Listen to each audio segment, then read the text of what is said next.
মা আজকে পাখি দুটোকে বার করেছে স্নান করানোর জন্য। এই যে দেখো, আর ইনি হচ্ছে পড়তে পড়তে উঠে এসেছে, পাখি স্নান করানো দেখবে।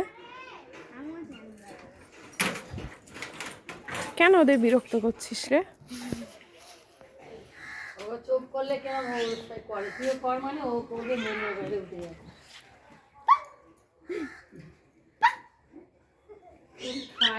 ওই দেখ,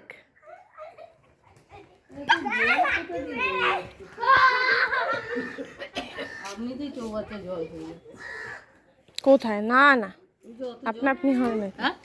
আপনা আপনি কি করে জল হবে? ওই দেখ বলছে মামাম, বল আরেকবার বল। ও মনে হয় দেরি করে শোনে কানে।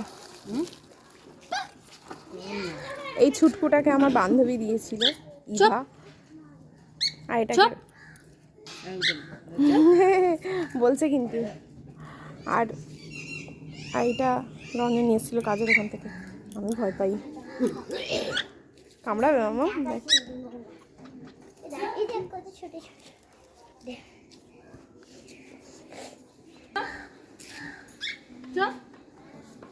মায়ের কথা শোনে ভালো।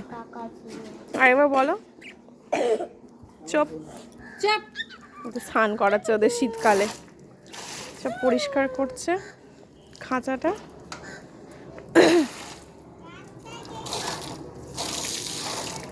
পালাচ্ছে কিন্তু, ওরা চাইছে না স্নান করতে, তার মানে।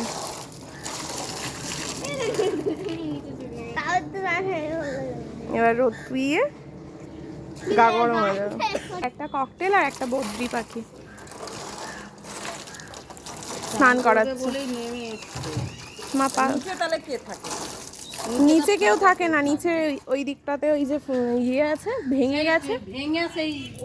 টিয়া পাখিটা ছিল, আর ওই পুকুরে নিয়ে নিয়েছিল না, ভেঙে। এটাকে পুরো ভেঙেছে, এটা গাছ ছিল, এটাকে ভেঙে আচ্ছা, আর ও ছিল ওখান থেকে বার করে নিয়ে, এখান থেকে বার করে। কি রে, সকাল সকাল স্নান করে কেমন লাগছে তোদের? বদ্রি একটা রয়েছে, আগে অনেকগুলো ছিল আমাদের বদ্রি পাখি। এ একা ছিল, আর আমার বান্ধবী ওইটা দিয়েছে, ওই বদ্রি পাখিটাকে। আচ্ছা আচ্ছা, আর অনেক ছিল গো। জোড়া আনলেই তোমার ভাত দিতে হবে, আর হ্যাঁ না, তখন ছিল দুটো, অনেকগুলো ছিল, তখন হয়েছিল, ভাত দিয়েছিল, ভাত দিয়েছিলাম আগে। এখন দুটোই ছেলে হয়ে গেছে। ও, যদি মেয়ে হতো আর আনা। পরিষ্কার হয়ে গেছিস, পরিষ্কার হয়ে গেছিস রে তুই। ঠান্ডা লাগছে রে। হ্যাঁ, এই একটুখানি রোদে দিয়ে রাখবে, এই এখন এবার রোদে দিয়ে